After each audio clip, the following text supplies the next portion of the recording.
नमस्कार दोस्तों, आपका स्वागत है टेन स्मार्ट हिंदी चैनल में। हम लोगों ने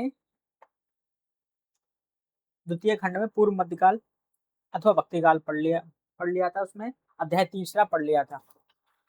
आज हम देखेंगे निर्गुण भक्तिकाल। तो हम उससे पहले देखेंगे अध्याय तीसरे में हमने क्या क्या पढ़ा था उसके बारे में थोड़ी। ठीक है, सबसे नंबर 1 पे अपने पढ़ा था सीमांकन। सीमांकन देखा था हमने, उसका परिवेश देखा था। परिवेश में राजनीतिक, सामाजिक और सांस्कृतिक स्थिति देखी थी। ये अध्याय 3 की बात चल रही है। हमने अध्याय 3 भक्ति काल की पूर्व पीठिका, ठीक है, ये अध्याय 3 में क्या क्या पढ़ा था। और ये हम लाइन बाय लाइन पढ़ रहे हैं कि इसमें जो इम्पोर्टेंट है उसे मैं इम्पोर्टेंट बता दे रहा हूँ, और जो इम्पोर्टेंट नहीं है, ठीक है, उसको छोड़ दे रहे हैं ऐसे ही। पर लाइन बाय लाइन पूरा पढ़ रहे हैं पूर्व पीठिका। तीसरे नंबर पे हमने पढ़ा था भक्ति आंदोलन। ये भक्ति आंदोलन की शुरुआत कैसे हुई थी, ये सब देखा था। चौथे नंबर पे ललित कलाएं। ललित कलाएं में बस वास्तुकला, मूर्तिकला, चित्रकला और संगीत कला देखा था हमने। ललित कला। पांचवें नंबर पे साहित्य और असाहित्य, साहित्य की श्रेणी में रखा जाएगा या साहित्य असाहित्य को प्रश्न था ये, ठीक है, ये हमने देखा था साहित्य और असाहित्य का प्रश्न।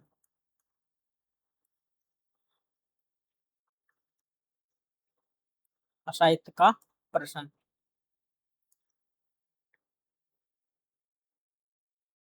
छठे नंबर पे उपलब्ध सामग्री।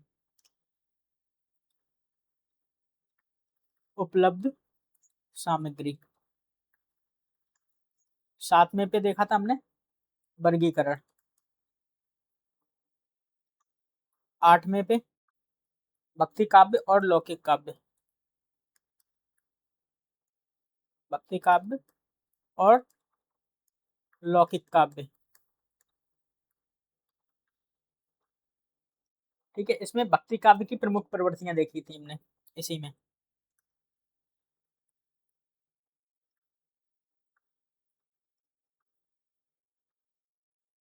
प्रवृत्तियां, ठीक है। इसी संदर्भ में हम द्वितीय खंड में हमारा, ठीक है, चौथा अध्याय है निर्गुण भक्ति काव्य। इसमें हम क्या क्या देखेंगे। इसमें सबसे पहले देखेंगे निर्गुण भक्ति का स्वरूप क्या है, ठीक है। नंबर 1 पर देखेंगे निर्गुण भक्ति का स्वरूप, ठीक है। नंबर 2 पे देखेंगे संत काव्य। इसमें संत काव्य से संबंधित क्या क्या सामग्री है, साहित्य साहित्य का निर्णय, वर्गीकरण, प्रवृत्ति विश्लेषण, ठीक है, ये सब देखेंगे हम लोग, ठीक है। संत काव्य, इसमें निर्गुण भक्ति से संबंधित प्रमुख कवि, प्रमुख कवियों के बारे में देखेंगे।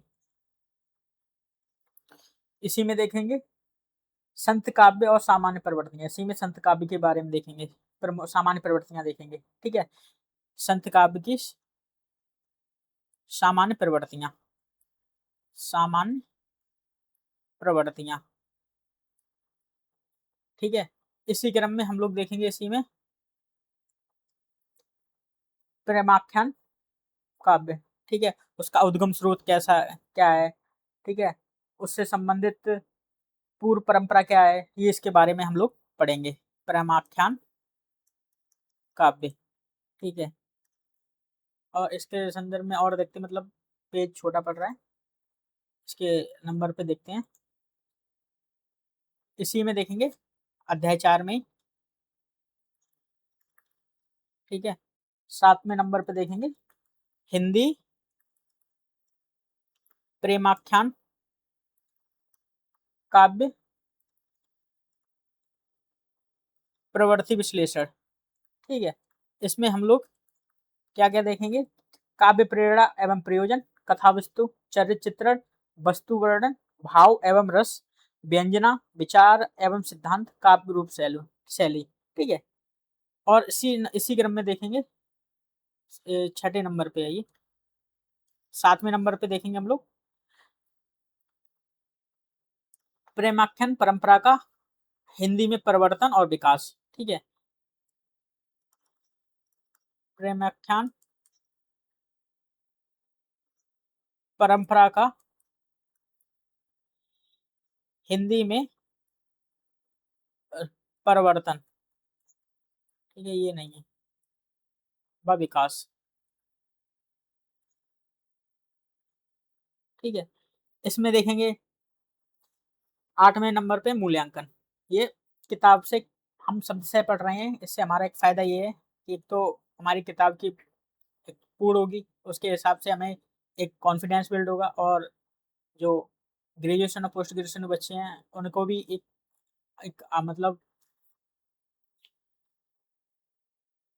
सहारा मिलेगा।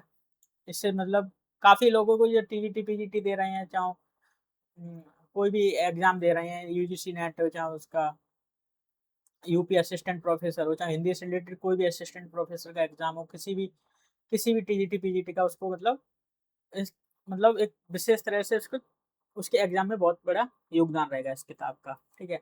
हम सबसे पहले देखते हैं निर्गुण भक्ति का स्वरूप। इसमें ज्ञान मार्ग और भक्ति मार्ग 2 रूप हैं, ठीक है? जो विरोधी ना होकर परस्पर संबंध है। ज्ञान मार्ग और भक्ति मार्ग जो एक-दूसरे से संबंधित हैं, एक-दूसरे के विरोधी नहीं है, ठीक है? ज्ञान की अनुभूति ही भक्ति है। इसमें बताया कि क्या है? इसे वन लाइनर में आ सकता है। भक्ति क्या है? सीधे वन लाइनर में पूछ सकते हैं, क्या हो सकता है? ज्ञान की अनुभूति ही भक्ति है, ये इम्पोर्टेंट है, इसलिए ये इम्पोर्टेंट लिख दिया है। ज्ञान मार्ग पर चलने वाले आचार्यों ने भी ज्ञान की अनुभूति पक्ष पर बल दिया है। जो ज्ञान मार्ग पे जो आचार्य चल रहे थे, उन्होंने ज्ञान की अनुभूति पक्ष पर बल दिया। बिना ज्ञान अनुभूति का ज्ञान मात्र वाक्य विज्ञान है, ठीक है? मतलब अनुभूति किए हुए जो हम ज्ञान ले लेते हैं ना, तो हम उसे बाकी ज्ञान की श्रेणी में रख देंगे। हम मतलब सोचे समझे कहते हैं सकते हैं कि एक किताब के रूप में पढ़ ही रहे हैं, उसका कुछ हमारे जीवन पे कुछ असर नहीं हो रहा है, अनुभूति नहीं हो रही है, उसे अनुभव नहीं कर रहे हैं, ठीक है? तो उसको हम अनुभूति बयान ले उसे वाक्य के रूप में ले सकते हैं। जैसे युधिष्ठिर ने उसने एक युधिष्ठिर का एक वो है, व्याख्यान है, आख्यान कि उसमें युधिष्ठिर ने बोला सच बोलना चाहिए, ठीक है? जब तक युधिष्ठिर ने सच नहीं बोला था, तब तक उन्होंने मार खाते रहे। वो चैप्टर मतलब उनके उनके लिए मतलब वो अध्याय इतना था, वो बोल सकते थे हाँ, सच बोलना चाहिए, जब तक वो खुद सच नहीं बोलने लगे, ठीक है? तब तक उन्होंने अपनी सज़ा ल लेते रहे, जब उन्होंने सच बोलना चालू कर दिया, अनुभूति कर ली अपने जीवन में सच बोलने की, तब तक उनके लिए वाक्य ज्ञान की तरह था। इसी तरह से इसमें भी बताया गया है, जिससे कुछ भी सिद्ध नहीं होता है। भक्ति को मिथ्या, माया मानने वाले तथा ज्ञान मार्ग को एक मत सच्ची साधना के रूप में करने वाले शंकराचार्य ने ज्ञान की अनुभूति पक्ष पर बल दिया है। यानी कि शंकर ने ये ज्ञान की अनुभूति पक्ष पर विशेष बल दिया है और उन्होंने भक्ति को मिथ्या और माया माना है। ये शंकर का मत है। अहम ब्रह्मास्मि का ज्ञान मात्र तो निष्फल ही रहता है। सिद्धि तो तब होती है जब ज्ञान अनुभव में पर्यवसित हो सकता है। इन्होंने बताया अहम मैं ही ब्रह्मा ज्ञान मात्र मैं तो निष्फल रहता है। जब तक उसकी सिद्धि तब तक नहीं हो सकती जब तक ज्ञान के अनुभव में ना हो उसे, मतलब जब तक ज्ञान के अनुभव में परिवर्तित ना हो जाए, ठीक है? तब तक वो एक निष्फल मात्र माना जाएगा। आचार्य शंकर का यह स्पष्ट मत है कि जब तक ज्ञान का अनुभव में अवसान होता है तब तक वह निस्सार है। ज्ञान मार्ग में अनुभूति की इस स्वीकृति के आलोक में निर्गुण भक्ति के स्वरूप का विचार किया जाए तो उसका संतुलित विवेचन मूल्यांकन आसानी से किया जा सकता है, ठीक है? अब इसी में आता है अवतारवाद को स्वीकार कर लेने के फलस्वरूप सगुण भक्ति को एक साकार आलंबन मिल जाता है, जिसके कारण उसे सामान्य अशिक्षित व्यक्ति भी सहज स्वीकार कर सकता है। अब अवतारवाद को स्वीकार कर लेंगे मतलब सगुण भक्ति, जो सगुण भक्ति है ना जिसमें हम कृष्ण जी को और राम जी को यानी किसी भी देवी देवता के रूप में मतलब जिसका स्वरूप हो, जिसमें गुण हो, ठीक है? उसको एक अशिक्षित व्यक्ति आसानी से स्वीकार कर सकता है। लेकिन इसमें बताया गया है निर्गुण भक्ति का आलम्बन निराकार है, मतलब निर्गुण भक्ति है जिसका कोई आकार नहीं है। निर्गुण भक्ति मानने वाले हैं इसका कोई आकार नहीं है। वो जनसाधारण आम व्यक्ति है ना, वो उससे आसानी से ग्रहण नहीं कर सकता है।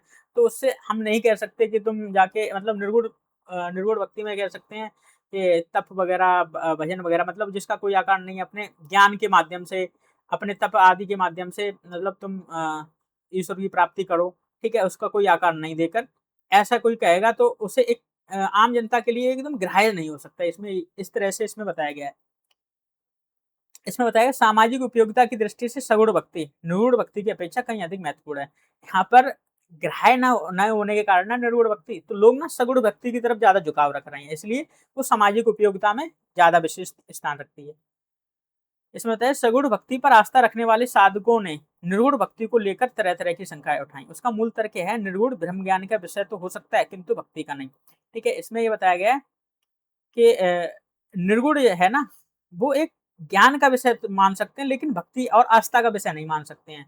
भक्ति तो किसी साकार, मूर्त और विशिष्ट के प्रति अनुभव हो सकती है। इसमें बताया है जो भक्ति निकलती है ना, वो या तो किसी मूर्ति के सामने, मूर्ति जो सामने हो, उसका किसी का रूप हो उसका, ठीक है? उसके कोई विशिष्ट हो, ठीक है? उसका कोई आकार हो, उसी के सामने कर सकते हैं।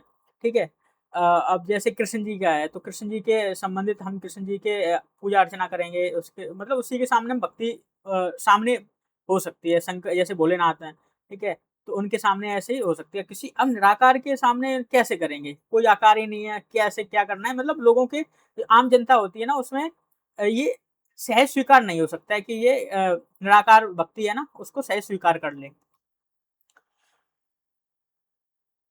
सामान्य जनता का विश्वास आचरण भी इसी तर्क को पुष्टि करता दिखाई देता है। यह इस समस्या पर विचार करते हुए पहले स्पष्ट कर लेना चाहिए भक्ति का तात्विक स्वरूप क्या है। इस संबंध में माना जाता है कि स्नेहपूर्वक ध्यान ही भक्ति है। ठीक है? एक ये भी वन लाइनर में आ सकता है। स्नेहपूर्वक ध्यान ही भक्ति है। प्रश्न यह है कि यदि स्नेहपूर्वक ध्यान ही भक्ति तो निर्गुण की भक्ति या स्नेहपूर्वक ध्यान क्यों नहीं किया जा सकता है? सामान्य रूप से यह माना जाता है कि निर्गुण ब्रह्म का संबंध ज्ञान मार्ग के साथ और सगुण ब्रह्म का भक्ति के साथ है। मतलब सामान्य रूप में यह मान्यता प्रचलित है कि निर्गुण ब्रह्म का संबंध है ना, वो ज्ञान मार्ग से संबंधित है और जो सगुण का संबंध है वो ब्रह्म की भक्ति के साथ है। ठीक है? इसलिए जब कोई भी निर्गुण ब्रह्म की बात करता है तो श्रोता का ध्यान नेसेसरी रूप से ज्ञान मार्ग की ओर हो जाता है, भक्ति मार्ग की ओर नहीं।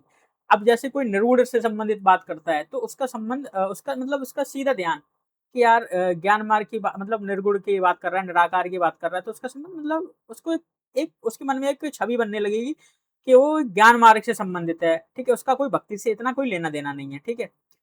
इस प्रकार सगुण ब्रह्म का उल्लेख करते ही भक्ति मार्ग अपने की समग्र पूजा विधि के साथ उपस्थित हो जाता है। ठीक है? अब कोई जैसे अब इसी के विपरीत कोई सगुण की बात करता है, तो ठीक है उसके आम जन के मस्तिष्क में, ठीक है, एक भक्ति की छवि उत्पन्न होने लग सकती है, उसमें पूजा विधि आ जाती है, ठीक है? मंदिरों में जाना आ जा सकता है, उसकी छवि बनने लगती है, उसमें किसी देवी-देवता जो जैसे ब्रह्मा हो गए, राम हो गए, कृष्ण हो गए, मतलब कोई भी देवी-देवता जिसका आकार है, उसके सामने दीप हो गया, अग्नि चढ़ाना, मूर्ति सेवा करना, उसकी आरती करना, ये सब भक्ति में आने लगते हैं, उसकी छवि सी बनने लगती है, ठीक है? उसमें ये सब भक्ति के अभिन्न अंग माने जाने लगे हैं। इसी संदर्भ में कबीर और तुलसी, ठीक है, तुलसी विनय पत्रिका में अग्रलिखित उदाहरणों से स्पष्ट हो जाता है कि भक्ति की दृष्टि से सगुण भक्ति और निर्गुण भक्ति में कितनी असमानता है। ठीक है?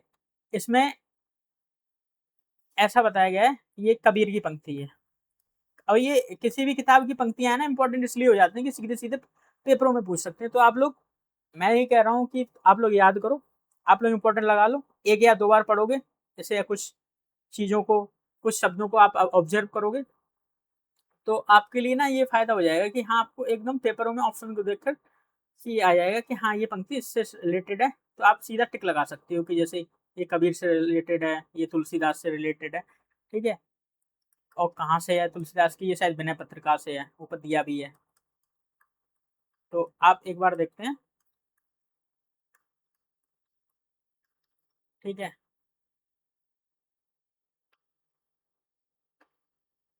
ऐसी ऐसी आरती त्रिभुवन तारे, तेज पुंज जहाँ प्राण तारे, पाती पाती पंच पुह करी पूजा, देव निरंजन और ना दूजा। यहाँ पर निरंजन निराकार भगवान के अलावा किसी की पूजा करने से बताया गया है, नहीं है कोई दूसरा। तनमन शीश समर्पण कीना, प्रकट ज्योति तहाँ आत्म लीना, दीपक ज्ञान शबद धुनि घंटा, परम पुरखे तहाँ देव अनंता, परम प्रकाश सकल उजियारा, कहे कबीर मैं दास तुम्हारा। ठीक है? यहाँ पर निर्गुण भक्ति की बात की है, निराकार की भक्ति कैसी बात की है इसमें बताया गया है।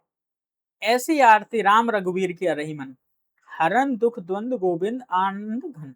ठीक है?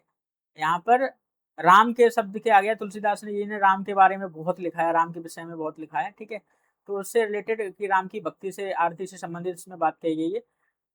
अच्छे अचरजर रूप हरत सर्वगंध सर्वदा बसत इति वासना धुप दीजे दीप निज बोध गत कोहे मद मोह तम प्रोण अभिमान चित्त व्रत चीजे भावत से विशद प्रवर नेवेद शुभ श्री रमन परम संतोषकारी प्रेम तांबुल गतसूल संशय सकल विपुल बहु वासना बीज हारी अशुभ शुभ कर्म घृत पूर्ण दस वर्तिका त्याग पावक सतोगढ़ प्रकाशम भगत वैराग्य विज्ञान दीपावली अर्प निराजनम जग निवासम विमल हृदय भवन कृत संगति पर्यंक शुभ शयन विश्राम श्री राम राया क्षमा करुणा प्रमुख तज परिचारिका यत हरि तत्र नहीं भेद माया यह आरती निरत सनिकादि श्रुति शेष शिव देवारसी तत्वदर्शी करें सोहे परें तरें परिहरे कामादि मल बदती इति अमलमति दास तुलसी।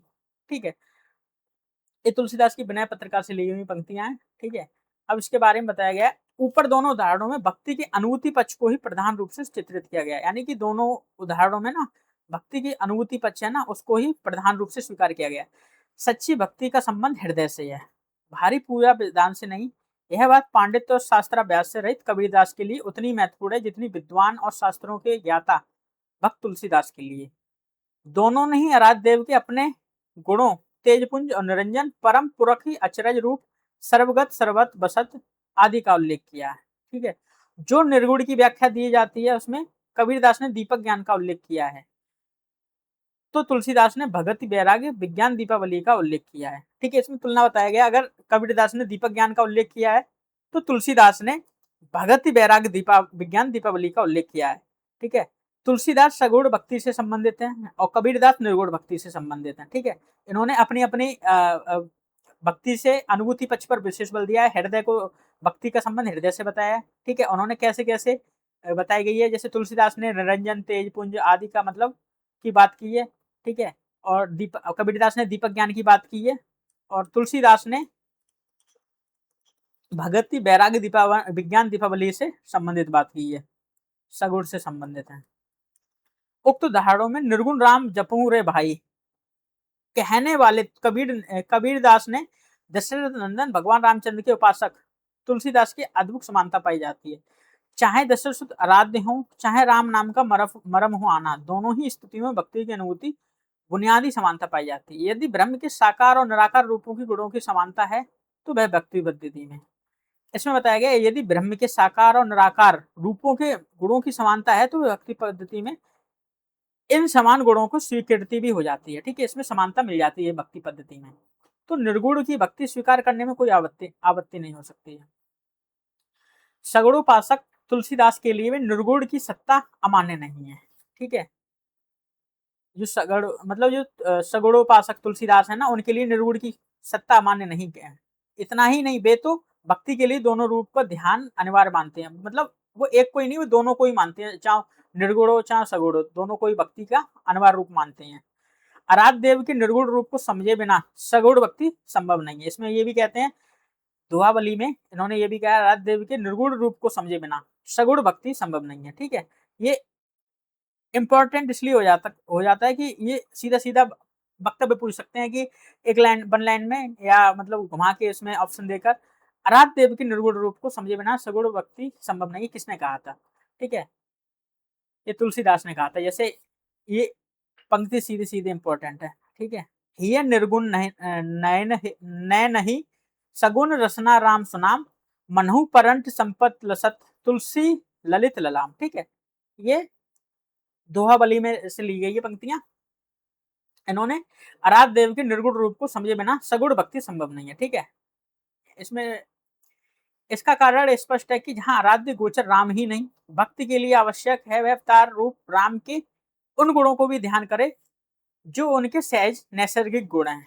इसलिए तुलसीदास ने विनय पत्रिका में राम के उन गुणों का उल्लेख किया जो वस्तुतः निर्गुण ब्रह्म के गुण हैं। ठीक है, यहाँ पर दोनों भक्ति के रिलेटेड और भी पंक्तियां दी गई हैं कि जो राम की उन गुणों को भी मतलब नैसर्गिक गुण को भी ध्यान करें जो निर्गुण ब्रह्म से संबंधित हैं। ठीक है, ब्रह्म व्यापक अकल सकल पर परम हित ज्ञान गोतित गुण वृत्ति हरता सिंधु सुत गर्भ गिरि वज्र गौरिश भव दक्ष मक अखिल विध्वंस करता।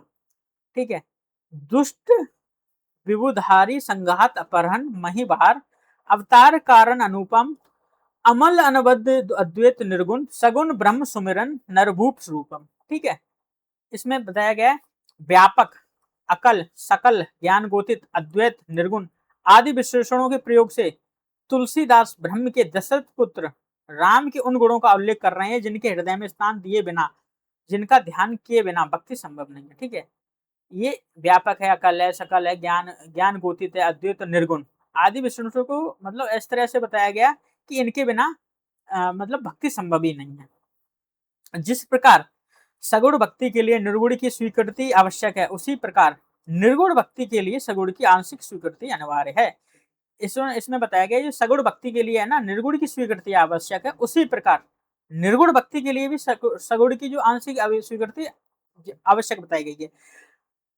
कबीर के राम है ना, इसमें बताया कबीर के राम दशरथ सुत नहीं है पर वे अपने निर्गुण आराध्य की भक्ति के पदों में सगुण मूर्त पक्ष की ओर इंगित करते हैं। ठीक है।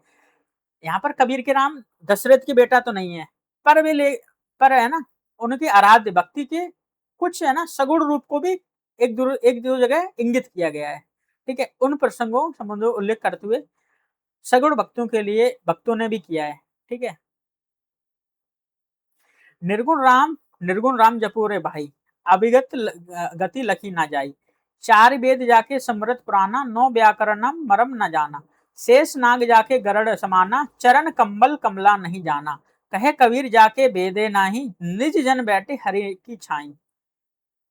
यहाँ शेषनाग गरुड़ कमला आदि का उल्लेख कबीरदास सगुण रूप के प्रसंगों की ओर संकेत करते हुए प्रतीत होते हैं। ठीक है। यहाँ पर है शेषनाग, ठीक है, गरुड़, कमला, ठीक है, आदि ना सगुण भक्ति की ओर मतलब सगुण भक्ति को इंगित करते हुए दिखाया गया है। सगुण भक्ति में निर्गुण ब्रह्म के विशेषणों में अद्वैत है, अकल है, ज्ञान गोतित आदि का उल्लेख, निर्गुण भक्ति में शेषनाग, गरुड़, कमला प्रवर्ती सगुण के प्रसंगों का उल्लेख आकस्मिक नहीं वर्ण इससे निर्गुण भक्ति और सगुण भक्ति की ज्ञान मार्ग और भक्ति मार्ग के बीच मूलभूत समानता प्रकाशित होती है। ठीक है। ये आकस्मिक तो नहीं है पर एक दूसरे के बीच जो समानता है ना मूलभूत समानता वो जरूर प्रकाशित होती है इसमें। जिस प्रकार भक्ति या राग के मार्ग पर चलने वाले के लिए सत्य ज्ञान महत्व है उसी प्रकार ज्ञान के मार्ग पर चलने वाले को राग और आराध्य की तादात्म्य अनुभूति महत्वपूर्ण है। यानी कि एक दूसरे के पूरक बताया गया है। जिस प्रकार भक्ति और राग के मार्ग पर चलने के लिए सत्य ज्ञान की आवश्यकता है, ज्ञान मार्ग की आवश्यकता है, उसी प्रकार ज्ञान और ज्ञान मार्ग पर चलने वाले राग आराध्य से तादात्म्य की अनुभूति की मानता है। दोनों मतलब परस्पर घनिष्ठ रूप से संबंध है। महामहोपाध्याय गोपीनाथ कविराज के शब्दों में। ठीक है। अब जैसे कोई वक्तव्य आ गया वो इंपॉर्टेंट इसीलिए हो जाता है कि किसने बोला है, ये इंपॉर्टेंट है। इंपॉर्टेंट किस इसलिए लगा रहे हैं कि सीधे सीधे पेपरों में पूछ सकता है और आते भी हैं। जैसे रामचंद्र शुक्ल से नेट के भर के आते हैं ऐसे वक्तव्यों को। तो इससे भी कभी कभी हो सकता है कि एग्जामिनर का मूड बन गया कि इससे बना दें पेपर तो वो बना सकता है सीधे सीधे पूछ के। राग मार्ग में वैराग्य ज्ञान प्रवृत्ति संप्रदाय भगवत विषय राग से सदैव यथा समय उत्पन्न होती रहती हैं। इस अंश में भक्ति के राग तथा वैराग्य मार्ग में कोई तात्विक अंतर नहीं है। वैष्णवों के भीतर सब भक्त रसिक और राग मार्गी नहीं है। शैव भक्तों में भी इस प्रकार के भेद लक्षित होते हैं। शैव साधना में ज्ञान का प्रदान रहने पर भी भक्ति को ऊंचा स्थान दिया गया है। ठीक है। इसमें बताया गया जो वैष्णव है ना कि उनके वैष्णव है ना उनके अंदर भी सभी भक्त राग मार्गी से संबंधित नहीं है, ना तो भक्त सभी रसिक हैं। इसी तरह जो शैव भक्त है ना तो उनसे संबंधित सभी ज्ञान को प्रदान रखने वाले हैं, उनमें भी ना भक्ति को भी ऊंचा स्थान दिया गया है। इसमें इस तरह से बताया गया।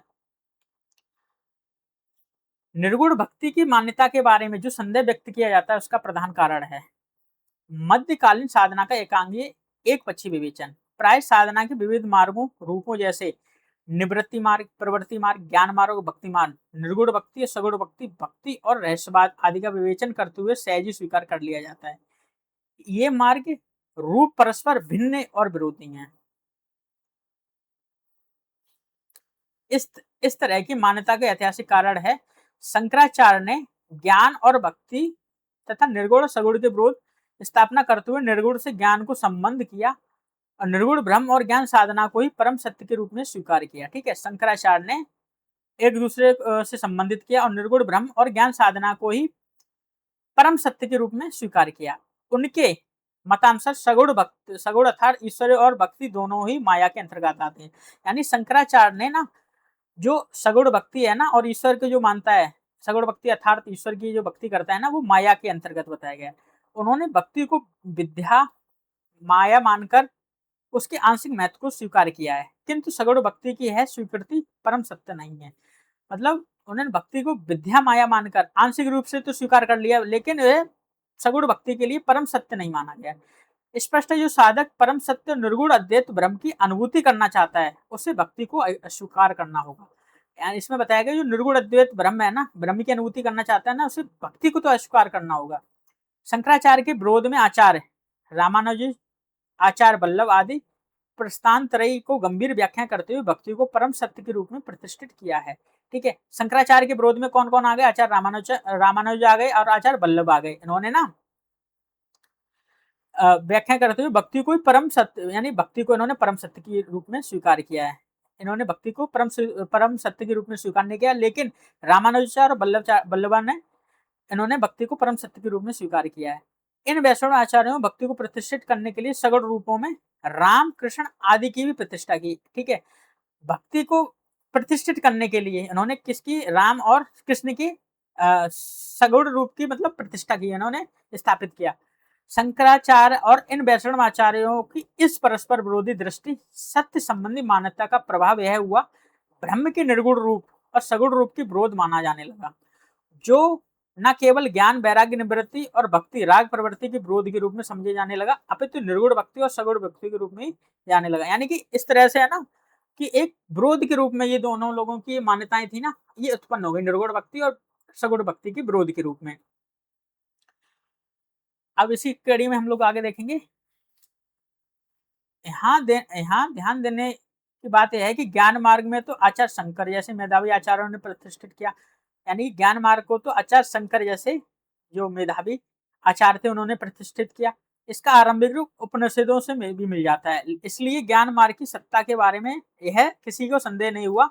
किंतु निर्गुण भक्ति की स्थापना में किसी ऐसे मेधावी आचार्य का योगदान नहीं रहा। निर्गुण को ज्ञान मार्ग से संबंध रूप से समझने के कारण निर्गुण भक्ति की सत्ता को ही संदेह की दृष्टि से देखा जाने लगा। सामान्यतः यह समझा जाता था कि भक्ति का संबंध तो ब्रह्म के सगुण रूप से के साथ निर्गुण मात्र का ज्ञान विषय है, इसलिए निर्गुण भक्ति को स्वीकार करने में कठिनाई हुई। सगुण भक्ति धारा इतनी शक्ति और व्यापकता के साथ उमड़ी कि यह तथ्य विस्मृता ही हो गया। भक्ति के विविध संप्रदाय के मूल में गूढ़ दार्शनिक सिद्धांत हैं। उदाहरण के लिए आचार्य रामानुज ने प्रस्थानत्रयी की विशद व्याख्याओं में चिद चिद विशिद ब्रह्म की स्थापना की। चिद अचिद विशिद विशिष्ट ब्रह्म की स्थापना की, जिसके अनुसार आत्मा और पदार्थ ब्रह्म से ऊपर उस प्रकार संयुक्त है जैसे विश्लेषण विशेष के साथ होते हैं। राम भक्ति के आकर्षण ने जनता को सहज ही अपने में अनुरक्त कर लिया। इस प्रक्रिया में राम भक्ति का दार्शनिक आधार पिछड़ गया। ऐसी ही दशा में वल्लभ और निम्बार्क के आचार्यों के संप्रदायों की भी हुई। परंतु यहाँ यह स्मरण रखना चाहिए कि शास्त्रक भक्तों और दार्शनिक की रचनाओं में ज्ञान एवं भक्ति तथा निर्गुण एवं सगुण भक्ति की समानता के संकेत मिलते हैं। इसका कारण यह है कि इन सभी साधना पद्धतियों का स्रोत तो प्रस्थानत्रयी है। उदाहरण के लिए उपनिषदों में जहाँ ध्यान एवं उपासना का महत्व का वर्णन है तथा निर्गुण ब्रह्म को स्वरूप को नेति नेति की प्रक्रिया को स्पष्ट करने का प्रयास है, वहीं निर्गुण में ब्रह्म की भक्ति वत्सलता का संकेत भी मुंडकोपनिषद की इस प्रसिद्ध श्लोक में मिलता है।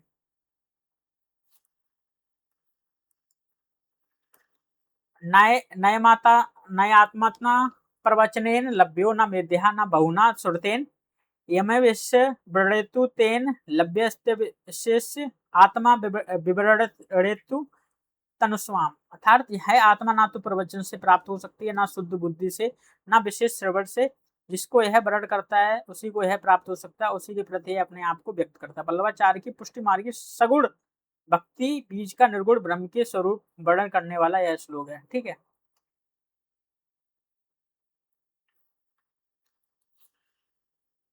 निर्गुण भक्ति और सगुण भक्ति के आलंबन के स्वरूप में स्थूल अंतर तो यह है कि निर्गुण भक्ति का आलंबन निराकार और अगोचर है, तथा सगुण भक्ति का आलंबन साकार और गोचर है। ठीक है, इसमें बताया गया निर्गुण भक्ति मतलब स्थूल अंतर, मतलब बड़ा अंतर तो इस रूप में हम देख सकते हैं, निराकार और साकार के रूप में देख सकते हैं, किंतु यह साकार और गोचर आलंबन अपने आकार के अतिरिक्त अन्य गुणों में भी निराकार में समानता रखता है।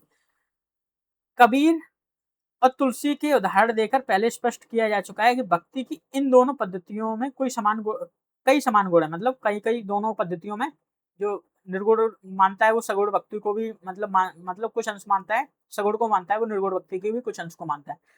निर्गुण भक्ति में गुरु को वही में महत्व प्राप्त है जो साधना के अन्य रूपों में ज्ञान मार्ग और सगुण भक्ति के रहस्यवाद में प्राप्त है। ठीक है, निर्गुण भक्ति में गुरु की वही महत्व प्राप्त है जो मतलब सगुण भक्ति में साधना के अन्य रूपों में जैसे ज्ञान मार्ग हो, सगुण भक्ति और रहस्यवाद में जो प्राप्त है। सदगुरु की कृपा के बिना साधक एक पग भी नहीं चल सकता। निर्गुण भक्ति में नाम स्मरण को विशेष महत्व दिया गया, यानी निर्गुण भक्ति में ना नाम की महत्ता को विशेष स्थान है। सगुण भक्ति में तुलसीदास ने नाम की महिमा का वर्णन करते हुए उसे राम से भी अधिक महत्वपूर्ण मानते हैं, और कबीर की दृष्टि में भी पंडित वही है जिसको प्रेम के 2.5 अक्षर पढ़ लिए हैं। निर्गुण भक्ति में तो जप की अवस्था के ऊपर अजपा जाप की अवस्था स्वीकार की गई है। ठीक है, निर्गुण भक्ति में है ना जप की अवस्था है ना, जप नाम जप की अवस्था के ऊपर मतलब अजपा जाप की अवस्था स्वीकार की है, जिसमें सिद्ध पुरुष अनहत शब्द के समान बिना किसी प्रयास के निरंतर नाम स्मरण करते रहते हैं। निर्गुण भक्ति में दैन्य की भावना को भी महत्व दिया गया, जो मतलब दीनता के साथ किसी चीज को स्वीकार करते हैं, अपने आप को मतलब छोटा मानकर दैन की भावना रखता है, उसको भी महत्व स्थान दिया गया है। सगुण भक्ति में भी जो सगुण भक्ति में भी दिखाई देती है, मतलब कई समानता ऊपर बताई गई तो यहाँ पर भी बताई गई। कबीर और तुलसी विनय पत्रिका के कबीर और तुलसी की विनय पत्रिका के 2 पदों का अनुशीलन इस प्रकार पर्याप्त है।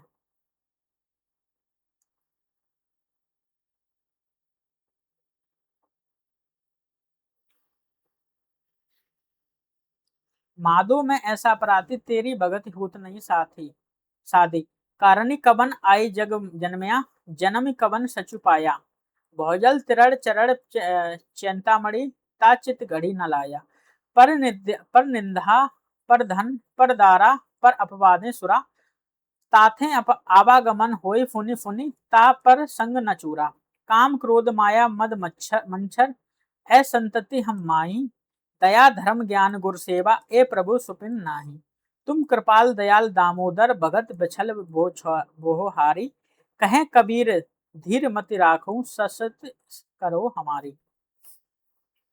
अब सीधा सीधा यहाँ से हो सकता है माधो में ऐसा अपराधी तेरी भगत होत नहीं साथी। हम लोग माधव से संबंधित माधव वल्लभाचार्य ने लिखा है, सूरदास ने लिखा, मतलब इससे कंफ्यूजन हो सकता है, पर लिखा कबीर दास ने है। ठीक है, कबीर के मतलब वक्तव्य से संबंधित है, तो हम इससे मानेंगे कि हमें कंफ्यूजन ना हो, इसलिए इंपॉर्टेंट है। अब इसमें बताया गया है तुलसीदास ने लिखा है, लाभ कहा मानुष तनु पाए, काम बचन मन सपने कबहू घटत ना काज पर आए, जो सुख सुरपुर नरक गेह बन आवत बिनहि बुलाए, ते सुख कहे बहु जतन करत मन, समुझत नहीं समझाए, पर दारा पर द्रोह मोह बस, किए मूड मन भाए, गर्भ बास दुख राशि, जातना तीव्र विपत्ति बसराए, भय निद्रा मैथुन आहार, सबके समान जग जाए, सुर दुर्लभ तनु हरि न भजे, हरे मद अभिमान गमाए। ठीक है,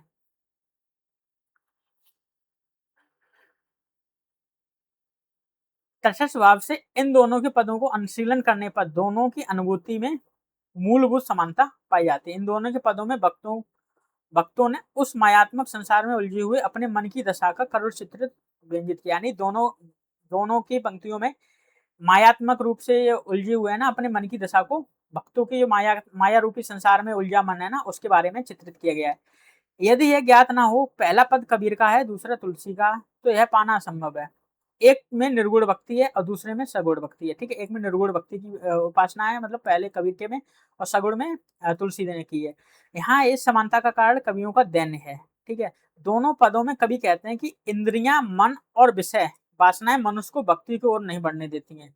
ठीक है, इसमें दोनों पंक्तियों में, दोनों पदों में ना, दोनों की पंक्तियों में बताया गया इंद्रियां हैं, मन के विषय की वासनाएं हैं, मनुष्य को भक्ति की ओर नहीं बढ़ने देती हैं। उसके पापों को ऐसी जंजीर में डाल देती हैं, उसे तोड़कर मुक्ति नहीं पाता। मतलब ऐसी जंजीर, वासना रूपी ऐसी जंजीर में फंस जाता है कि उसको तोड़ नहीं सकता है, वो मतलब मुक्त नहीं हो सकता है। जब भक्त के मन में वासनाएं का मंडल अपने अपने आप को असमर्थ पाता है, तो विवश होकर भगवान की कृपा के लिए पुकार उठता है। मतलब वह जब वह तोड़ नहीं पाता है ना, तो भगवान को ही पुकारता है, चाहे वह निर्गुण भक्ति हो या चाहे सगुण भक्ति, चाहे वो सगुण भक्ति से संबंधित हो चाहे निर्गुण भक्ति से संबंधित, दोनों ही अपने मन को युद्ध, मतलब दोनों के मन में एक द्वंद्व चलता है, एक युद्ध के रूप में चलता है। वो तोड़ नहीं पाता है, पर यह युद्ध दीर्घ काल तक चलता रहता है। वासना द्वारा पराजित भक्त की पुकार ही दीनता के पदों में प्रकट होती है। ठीक है, जो इतना पराजित हो जाता है, वासना से ग्रसित इतना गिर जाता है, वो पराजित हो जाता है, वो मतलब एक दीन होकर भगवान को याद करता है। ठीक है, इसमें ऐसी दैन्य भावना की प्रकटीकरण को बताया गया है। ठीक है, ये दोनों का ही बताया गया। दैन्य की भावना निर्गुण भक्ति का ही अनिवार्य विशेषता है, निर्गुण भक्ति की भी अनिवार्य विशेषता बताई गई है, लेकिन इसमें सगुण भक्ति को भी एक दिखाया गया है। कबीरदास के पद में निर्गुण ब्रह्म के लिए कृपालु, भक्तवत्सल, बुहारी आदि शब्दों का प्रयोग हुआ है। ठीक है, इसका कारण है कबीर का निर्गुण शंकराचार्य का विशुद्ध चैतन्य नहीं है। ठीक है, जो कबीर के निर्गुण है ना, वो शंकराचार्य की विशुद्ध चैतन्य से संबंधित नहीं है। इसमें पूछ सकते हैं कि शंकराचार्य का विशुद्ध चैतन्य का किससे संबंधित नहीं है, कबीर का निर्गुण। ठीक है, भक्ति का आलम्बन बनाने के लिए निर्गुण में भी कृपालु आदि गुणों का स्वीकार करना आवश्यक हो जाता है। भक्ति चाहे निर्गुण की हो चाहे सगुण की, उसमें आराध्य की भक्त वत्सलता का गुण मानना ही पड़ेगा। इसमें बताया गया जो भक्ति है ना, चाहे निर्गुण की हो चाहे सगुण की हो, उसमें भक्ति की वत्सलता रूप को भी दिखाना पड़ेगा, मानना पड़ेगा। पीछे मुंडकोपनिषद के श्लोक में ब्रह्म द्वारा आराधक के वरण की बात कही गई है। ठीक है, जो ब्रह्म द्वारा है ना आराधक को जो वरण की है ना, उसको मुंडकोपनिषद में आगे बताया गया, जो लास्ट पेज पे पढ़ा था हमने, चौथे या पांचवें में, उसको बताया गया है। जिस प्रकार सगुण भक्ति में इष्ट देव में निर्गुण ब्रह्म के गुणों का आरोप स्वाभाविक और आवश्यक है, उसी प्रकार निर्गुण भक्ति में आराध्य में सगुण ब्रह्म के गुणों का आरोप भी स्वाभाविक है। यानी एक दूसरे के पूरक है, एक दूसरे के बताया गया है। भक्ति काल में निर्गुण को आराध्य मानकर चलने वाली एक साधना पद्धति भी दिखाई देती है, और वह है सूफियों की प्रेम पद्धति। इसकी अपनी विशिष्ट परंपरा रही है, और इसलिए इसे स्वीकार करने में कोई दुविधा नहीं रही। इस बात को लेकर तो जरूर विवाद है कि रहस्यवाद भारतीय मत है या भारत में उसका प्रादुर्भाव जैसी जैसे मुसलमान रहस्यवादी कवियों की रचनाओं से हुआ है, किंतु उसके स्वरूप में कोई विशेष विवाद दिखाई नहीं देता है। रहस्यवाद भी निर्गुण ब्रह्म पर आश्रित है। ठीक है, इसमें बताया गया रहस्यवाद भी है ना, निर्गुण ब्रह्म पर आश्रित है, एक विशेषता के रूप में हो सकता है। निर्गुण भक्ति के आलोक में रहस्यवाद का अध्ययन करने में उसका स्वरूप सहज स्पष्ट हो जाता है। यह कहा जा सकता है कि जब निर्गुण भक्ति में माधुर्य भाव का समावेश होता है, तब रहस्यवाद का उदय होता है। ठीक है, इसमें बताया गया जब निर्गुण भक्ति में माधुर्य भाव का समावेश होता है, तब रहस्यवाद का उदय होता है। ये इंपॉर्टेंट लाइन है कि कैसे, मतलब रहस्यवाद का उदय कब होता है। इसमें सीधे सीधे बता सकते हैं कि जब निर्गुण भक्ति में माधुर्य का भाव समावेश होता है, तब रहस्यवाद का उदय होता है। रहस्यवाद माधुर्य भाव की निर्गुण भक्ति ही है, लेकिन रहस्यवाद का निर्गुण ब्रह्म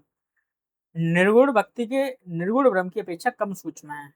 काव्य के धरातल पर माधुर्य भाव की अभिव्यक्त करने के लिए नायक और नायिका के रूप में साधक और साध्य की प्रकल्पना अनिवार्य हो सकती है। ठीक है, तो काव्य के धरातल में दिखाने के लिए नायक और नायिका के साध्य साधक के रूप में उसकी प्रकल्पना करना अनिवार्य हो जाता है। इसमें बताया गया यहाँ महत्व इस बात का नहीं कि ब्रह्म नायक है या नायिका, मूल बात तो यह है कि रहस्यवाद में ब्रह्म और आत्मा के संबंध के प्रतीकों के माध्यम से व्यक्त किया गया है।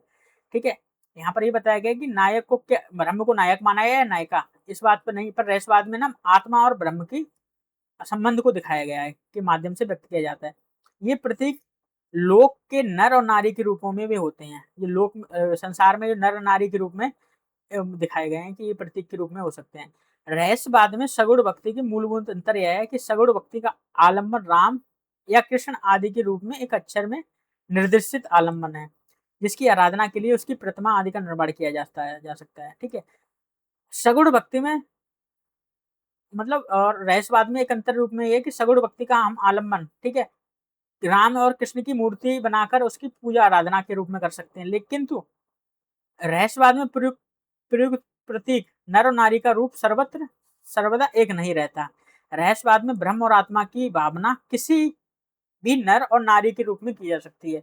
मतलब इसमें कोई एक विशेष निर्गुण में ना ब्रह्म और आत्मा की भावना मतलब एक में नहीं निहित रहती है। इसमें नर और नारी को कोई भी मान सकते हैं, उसकी हम किसी भी अनुसार मतलब उसकी आराधना कर सकते हैं। जैसे कबीर की रहस्यानुभूति में सामान्यतः दुल्हन के माध्यम से व्यक्त किया गया है।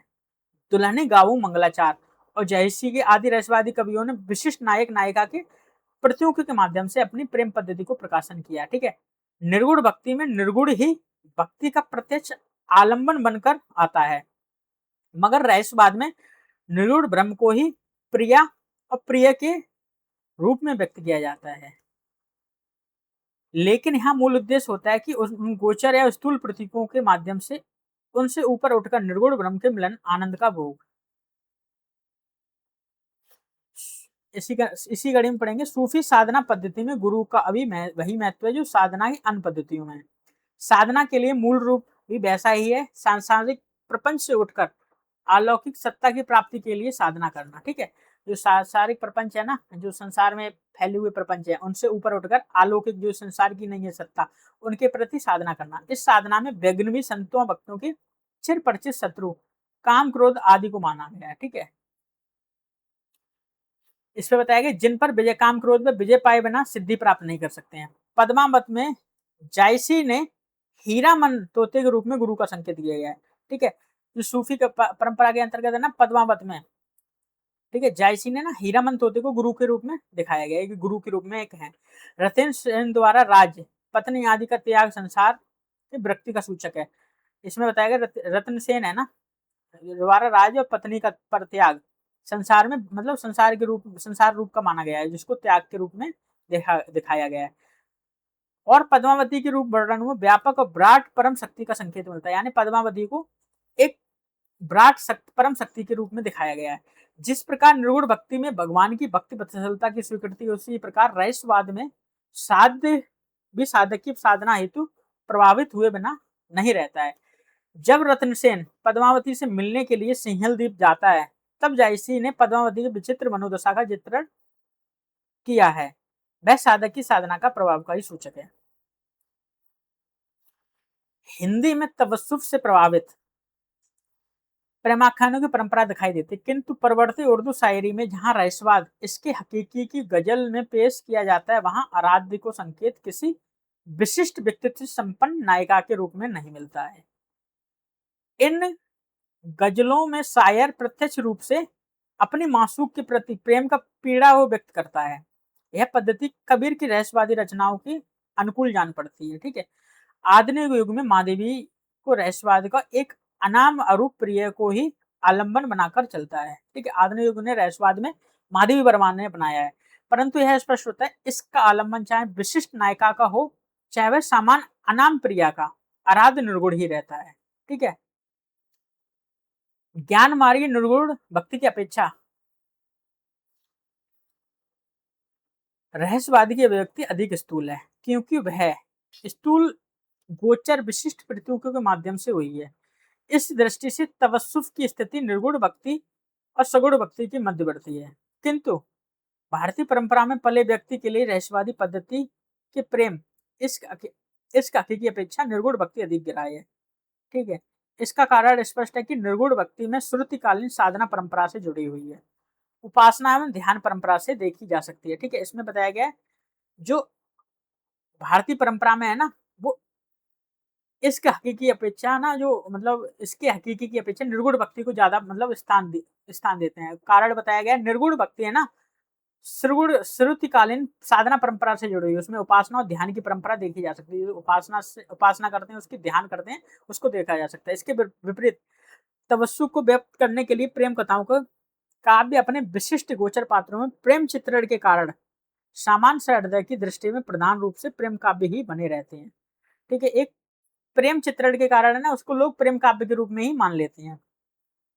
उनके लोकोत्तर संकेतों में वह मुख्य रूप से ज्ञान धरातल पर ही ग्रहण कर पाता है, मतलब उसे ज्ञान के रूप में ही एक ग्रहण कर सकते हैं। एक प्रकार से इन काव्यों की अनुभूति की आस्वाद की समस्या माधुर्य भाव के पदों की अनुभूति की आस्वाद की समस्या के समांतर देख सकते हैं। इसी कड़ी में बताते हैं कबीर आदि संतों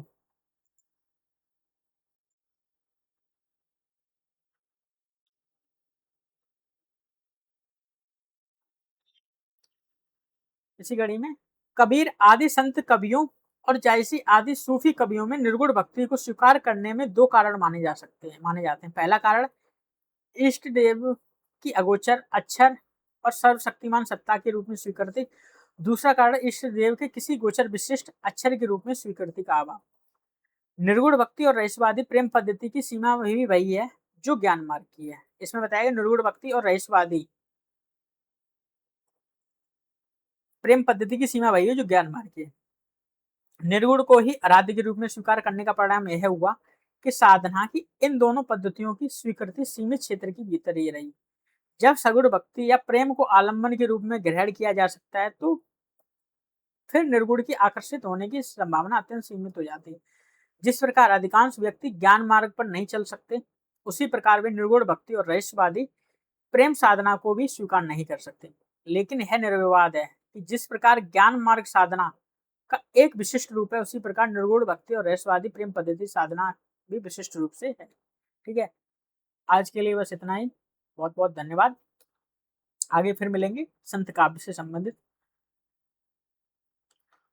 टॉपिक को लेकर।